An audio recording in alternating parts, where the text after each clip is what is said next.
Good morning, my people. Namaste to all. Today is a very bright sunny day and we've planned a trip to Merrick.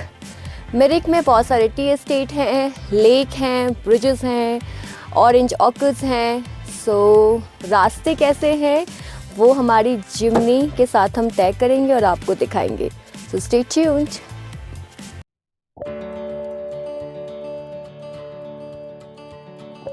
अब हम निकल चुके हैं मेरिक के लिए और हमें लगेंगे 1 hour 30 minutes फ्रॉम हियर. जब हमने स्टार्ट किया था it was quite Sunny, but अब धीरे धीरे वेदर पैकअप हो रहा है.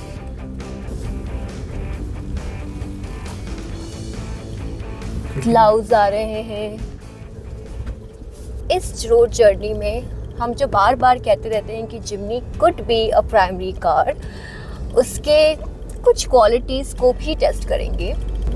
हम जो बातें करते हैं it is not off the cuff. हम खुद अपनी जर्नीज़ में इनकी इन क्वालिटीज़ को टेस्ट करते हैं, इनके फीचर्स को टेस्ट करते हैं और फिर जो गाड़ी हमें फीडबैक देती है वो सेम फीडबैक हम आपको शेयर करते हैं.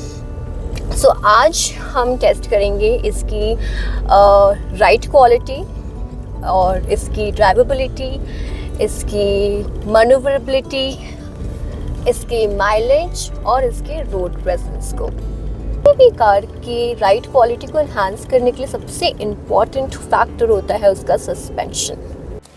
Jimny comes with 3-link suspension coupled with coil suspension और ये बैड पैचेस को बहुत अच्छे से अब्जॉर्ब कर लेता है and it glide smoothly over all the bad patches.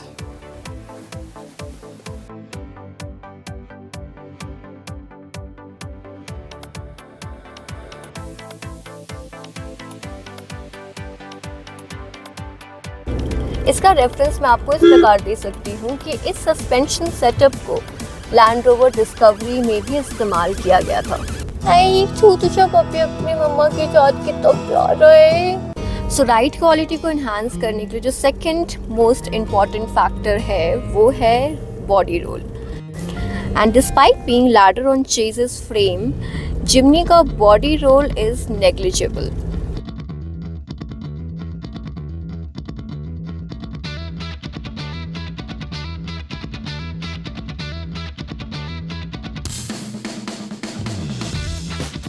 And the ride quality is fantastic. जिसका मतलब ये नहीं कि आप सीट बेल्ट बिना पहने आप इस एक्सपेरिमेंट को करने चल दो. Please wear your seat belt and Jimny will definitely hold. हम आ गए हैं धाम पार्क और धाम पार्क में घुसते और लेक के बीच में है शेषनाग. इस पे आप छोटा सा एक बतख भी देख सकते हो और ये same mama with baby doggy. और क्या क्या हो गया काम्या? ओए मम्मा.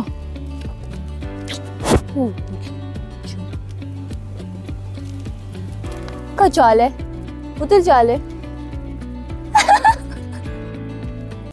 अब बात करते हैं इसके सीट कंफर्ट के बारे में. सीट पे आपकी जो cushioning it is a right amount of cushioning.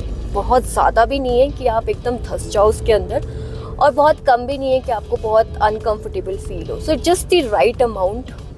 And इसकी जो सीट है वो एकदम बकेट टाइप है और इनके जो हैंडल्स हैं दोनों तरफ में, तो अगर आप बहुत चौड़े नहीं हो तो ये आपको बहुत अच्छी तरह से पकड़ के रखता है. अब कितने भी लंबे रास्ते क्यों ना आप तय कर लो, कितनी भी बड़ी लॉन्ग जर्नीज आप कर क्यों ना लो, लेकिन यू फील वेरी कंफर्टेबल. इसका एक एग्जांपल मैं आपको देती हूँ. हमने दार्जिलिंग टू दुर्गापुर एक रोड ट्रिप की थी when we bought this car और that was a 13 hour long drive और हमने कोई ब्रेक नहीं लिया था apart from one nature call का ब्रेक. एंड उसके बाद भी it was 31st night we came back and we were all ready to go for party, क्योंकि आप बिल्कुल टायर्ड ही नहीं होते हो. ये आपको इतना कंफर्ट प्रोवाइड करता है this seats that despite of long trips you are full energetic to attend all the other events.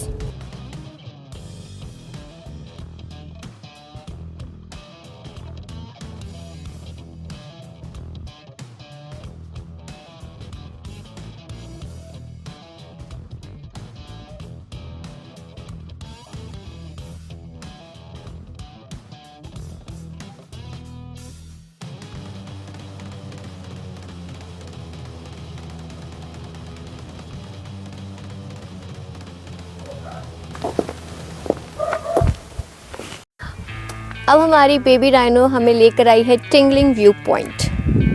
Lot of people have actually halted here to take the breathtaking view.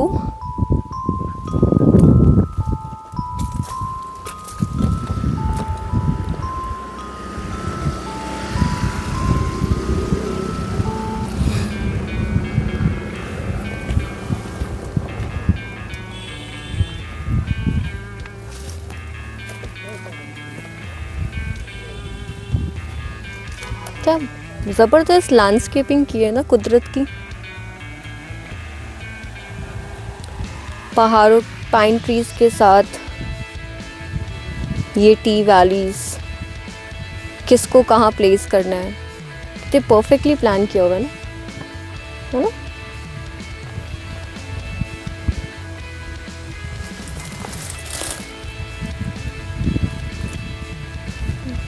और ये cold bridge हल्की हल्की सी।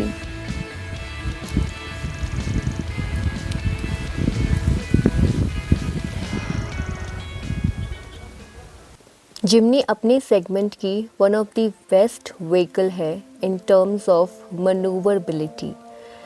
ये पतले से पतले रास्ते से निकल जाती है। हमने जानबूझकर मेन रोड छोड़कर इस पतली लेन को पकड़ा है और आप देख सकते हो कि बेबी राइनो ने कितने आसानी से इस गली को नेगोशिएट करते हुए हमें यहाँ से निकाला है।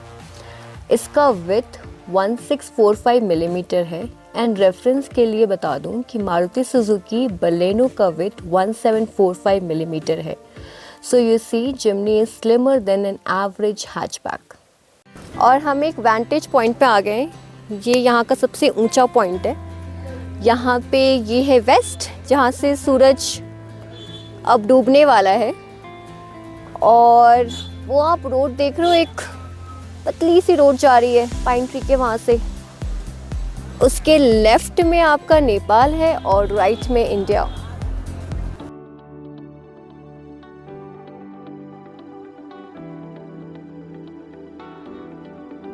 वो देख रहे हो आप, सिक्के के जैसा गोल सूरज हुआ मध्यम। उसकी किरणें एकदम कम हो गई हैं और वो बादलों के बीच गोल सा नजर आ रहा है। और इसी के नीचे है आपका मेरिक लेक, जहां आप देख सकते हो कितने सारे लोग पिकनिक मनाने के लिए आए हैं।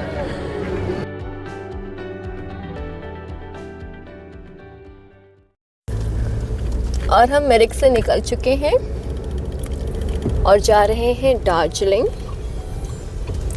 1 hour 41 minutes। अब बात करते हैं इसकी ड्राइवेबिलिटी के बारे में। तो क्योंकि आज मैं ड्राइव नहीं कर रही हूँ, so I will ask my husband कि उसे कैसा लग रहा है, कि इसकी ड्राइवेबिलिटी कैसी है and how much you want to rate the drivability of Jimny out of 10। If we have to talk about drivability, then हम लोग सबसे पहले स्टीयरिंग के बारे में बात करते हैं, because the driver has got his interaction with the car with the steering and couple of pedals which is down there.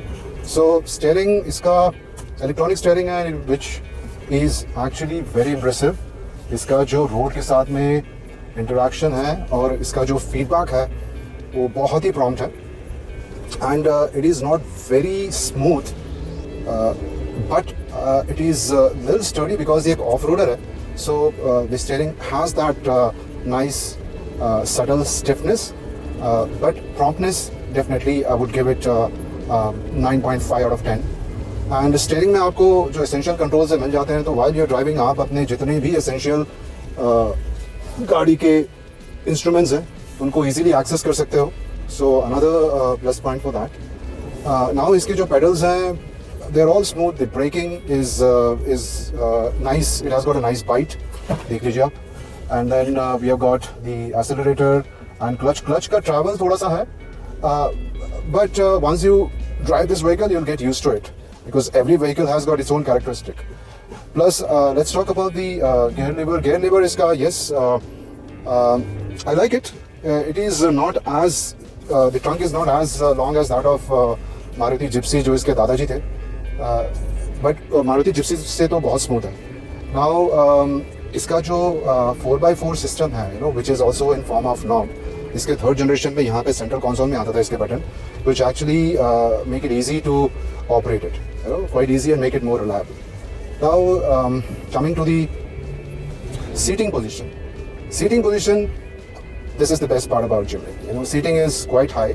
आपका जो view है, you can clearly see, you know, I think screen पे आ भी रहा होगा, आप bonnet के दोनों एजेस को आसानी से देख सकते हो. So any driver who is driving it, even if he or she is on a shorter side, वो आराम से अंदाज़ा लगा सकते हैं कि आपका गाड़ी किस दिशा में मूव हो रहा है.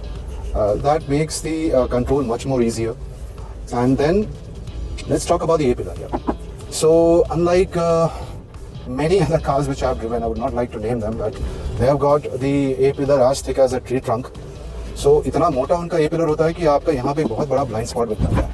So Jimny में ऐसा नहीं है. The A-pillar is quite nicely designed and the thickness is definitely arbitrated in a way that आपका जो गाड़ी का लुक है वहाँ पे कॉम्प्रोमाइज़ नहीं हो रहा है, बट आपका blind spot is almost negligible. So specially when you are driving through this curvy and winding hill roads, it definitely makes your ride much more easy and comfortable.